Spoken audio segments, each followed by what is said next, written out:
Hello दोस्तों, राधे राधे। तो हम शुरुआत करते हैं टारगेट ईएमआरएस 2025 की। तो मैंने कुछ नोट्स बना रखे हैं, फटाफट से हम उनको रिवाइज कर लेते हैं। तो हम देखेंगे टीचिंग एप्टीट्यूड में यूनिट 6 टीचिंग एड्स। ओके, चरण दर चरण समझाने के लिए उपयुक्त है, यानी स्टेप बाय स्टेप हम समझाते हैं किसी भी चीज को, तो उसके लिए कौन सी चीज सबसे बेस्ट रहेगी, तो वो है श्यामपट।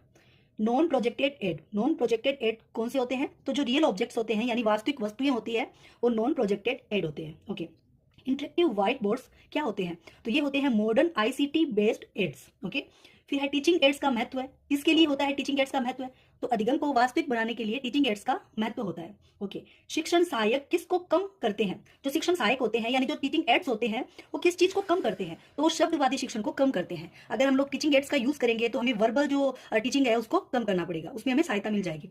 ओके, तो अब हम देखते हैं यूनिट 7 इवोल्यूशन सिस्टम, मूल्यांकन। तो मूल्यांकन क्या होता है, परिणामों की मूल्य की व्याख्या करना मूल्यांकन कहलाता है। टाइप ऑफ इवोल्यूशन, कितने टाइप होते हैं, तो अभी हमें 3 टाइप देखने हैं। पहला है फॉर्मेटिव यानी रचनात्मक। रचनात्मक में क्या आता है, सीखने के दौरान नजर रखना, जैसे क्लास में हम बच्चों को पढ़ा रहे हैं तो उस दौरान बच्चों पे नजर रखना, जैसे कक्षा में बच्चों से प्रश्न पूछ लेना, ये सारा फॉर्मेटिव में आएगा। ओके, दूसरा है सबमिटिव योगात्मक। समेटिव में क्या आ जाएगा कि अंत में उद्देश्य पूर्ति और ग्रेड निर्धारित करना, यानी हमने साल भर बच्चे को पढ़ाया, फिर हम अंत में देखते हैं कि हमारे जो उद्देश्य की पूर्ति हुई है या फिर जो ग्रेड का निर्धारण हुआ है, जैसे हमने वार्षिक परीक्षा ले लिया।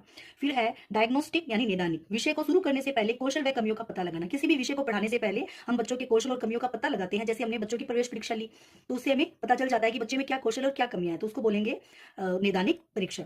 ओके, फिर है साइकोमोटर स्किल्स यानी जो मनोदेही कौशल होती है उसको मापने के लिए क्या उपयुक्त है, तो उसके लिए उपयुक्त है निरीक्षण यानी ऑब्जर्वेशन। यानी जो साइकोमोटर स्किल्स होती हैं, जो मनोदेही कौशल होती हैं, उसको हमें मापना है तो हमें क्या करना पड़ेगा, हमें ऑब्जर्व करना पड़ेगा। ओके, फिर है एनआरटी, 2 टेस्ट है एनआरटी, नॉन रिफरेंस्ड टेस्ट। ये होता है समवयस्क समूह से तुलना करना।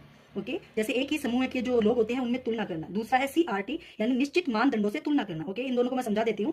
एनआरटी का मतलब हो गया, जैसे हमने ईएमआरएस का पेपर दिया तो उसमें जो 100 क्वेश्चन है उनमें से जो लोग पेपर देने बैठेंगे उनमें से सिलेक्टेड जो लोग हो गए, तो समवयस्क समूह से तुलना करना हो गया। और सीआरटी का मतलब हो गया निश्चित मानदंडों से तुलना, जैसे इसमें हिंदी और इंग्लिश क्वालिफाइंग नेचर है तो उसमें एक मानदंड दिया हुआ है कि आपको 40% क्वालिफाई करना है, तो वो हो गया सीआरटी, उसमें एक निश्चित मानदंड है, उससे तुलना करना। ओके, अगर आपको ऐसे नोट्स और भी चाहिए तो प्लीज कमेंट कीजिए and all the best for your exam. Thank you.